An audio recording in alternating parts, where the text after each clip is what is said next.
Hey guys, just got done spraying our farm, spraying for aphids today.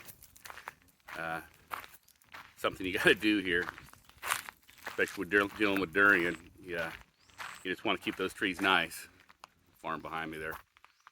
But anyways, I wanted to talk to you guys. I had some questions from other people, not really YouTubers, but just people I know, and I thought it'd be something good to talk about. Maybe you guys be interested in. But how much money am I going to make from this investment in this durian farm?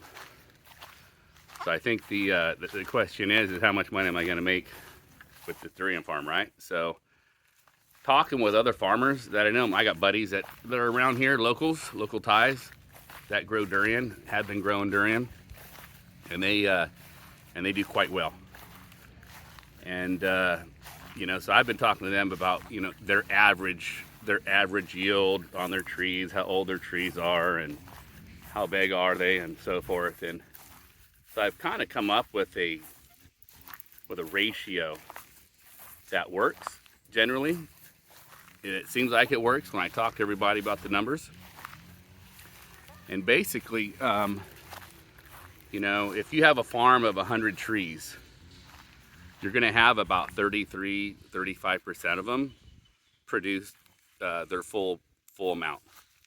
So for like example, a 5-year-old tree, a 6-year-old tree could have anywhere from 25 to 50 fruit on it, just depending on the size and whatnot. If you've got really good soil and stuff grows really well where you are, then of course it's going to produce on the upper end of that. But yeah, let's just say you got 100 trees and they've all grown really nice, and so 35% of them are going to produce their full amount. So which should be say 50. And the average mongtong, up here we grow mongtong, the average durian fruit is about 3.5 to 4 kilos. Mongtong can grow as big as 8 kilos per fruit. So with that said, if you got 50 on a tree and your average is 4 kilos for mongtong, then you've got 200 kilos on that tree. And if you sell it to the Chinese exporters in Rayong, in that area, there's a lot of exporters. China has a big demand for this fruit, and Japan and other countries, Korea, they love it. And they pay a premium in their country for it. But they pay the farmers here upwards of 180 baht for a grade A product. So grade A, grade B will get you over 150 baht. So basically you're looking at $5 a kilo if you convert that to dollars. But roughly $5 to $6 a kilo you could get for this fruit. Again, depending if it's A or B grade. Now you get down to C grade and D, then the price comes down to around 100 to 120 baht a kilo. And you go below C, you get the D. And normally those, that grade there, you may have some mildew or something on there. It's not perfectly round, it's not a correct size. Maybe it's oversized or undersized. And they'll give you 60 baht a kilo on that product. But the farm generally, that's a very small percentage of what farmers will produce. But that's only $2 US a kilo.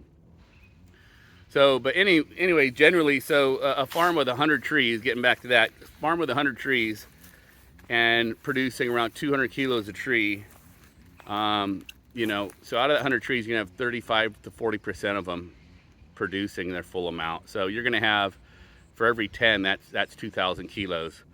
So, 30 trees, that's going to be 6,000 kilos. And let's just say it's 40%, if you're running 40% with your average, you got 8,000 kilos. And if you average out 150 baht per kilo, right, you're going to have some grade C and D and mostly A and B.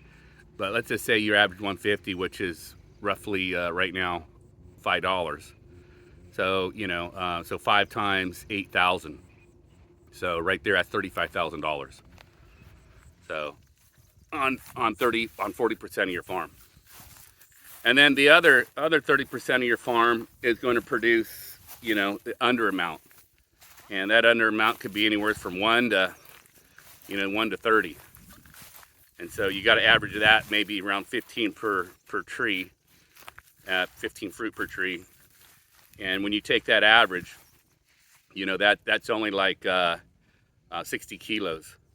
So you got about 30 trees on your farm. They're going to produce around 60 kilos a piece, which is about 1,800, well, 1.8 ton, about 2 ton that you're going to get. So again, with the ratio of you know, from A to B to C on what you get, it's going to be around $5. So again, you've got another $10,000. So now you're up to 40,000+ for your farm. And then the rest of them really aren't going to produce anything, because durian's funny. Just all these farms that I've talked to, they've always got about 20-30% of their trees that just don't produce, you know. And then one year they'll produce, the next year they will produce, so they kind of alternate.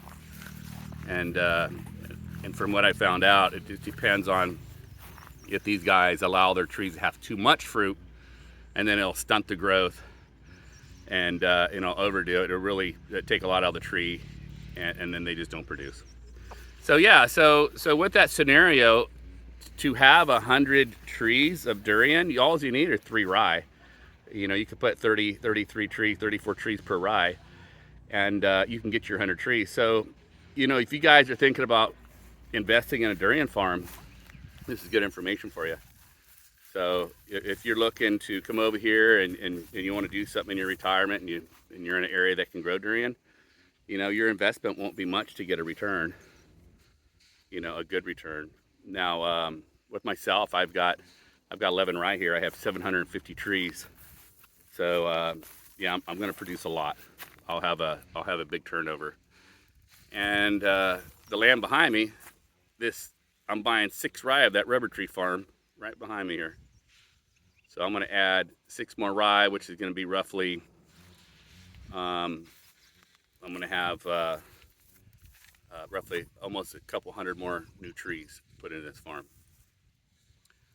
I double my trees up, so actually I'll have 180 sprinkler heads and 2 trees per sprinkler head. So I'm going to actually have 360 trees that'll go in that farm. So all in, I'll have roughly 1,100 trees on this farm by the time I'm done. And we'll be working on this throughout the year. The next 12 months, we'll have this done behind us. There you go, guys. If you're looking to, you know, invest in a durian farm or invest in something in Thailand, and you're considering a durian farm, I'd suggest doing your homework first on what you need to do. You know, water source, how to fertilize them, what to look for, the different types of fungus that can, you know, kill the tree. You know, there's a lot of things you got to look at and study on. But anyways, I do suggest it. If you're willing to do it, I do suggest it. There's nothing to lose, nothing to gain if you don't try. So, you know, life's all about that, all about experiences and chances. And but yeah, I'm glad I did it. I've got a successful farm. These trees are a year old now, and they're very healthy. And I'm looking forward to making some money on it. Anyways, but I do like it. I am retired now. I'm 52, and retired a little bit early. I'm a little bit fortunate, you know, the money I've made over the years. So I just want to. I guess I'm not retired. We just do things differently at a certain age in our life, and this is just my transition. So, you know, I'm sick of what I did before. Too stressful. Made a lot of money at it, but this is something it's really relaxing. I really enjoy farming. Probably the most relaxing thing I've ever did in my life. No stress, and you know, it's fun to watch your trees grow. They're all my little babies in here, you know. So, and I got this wonderful view behind me here in Thailand. So, got a hot spring down the road. Got the River Kwai right next to me. If I want to go take a dip in the river, I can. So, I love it here. Anyways, guys, all right. I just thought I'd like to tell you what you possibly make on a tree farm, and you know, if you decide to take that extra step and invest in a farm, this is something you may want to consider. So, anyways, guys, thanks for tuning in. If you made it this far, give me a thumbs up, and you know, go ahead and subscribe. Otherwise, we'll see you in the next video. Bye.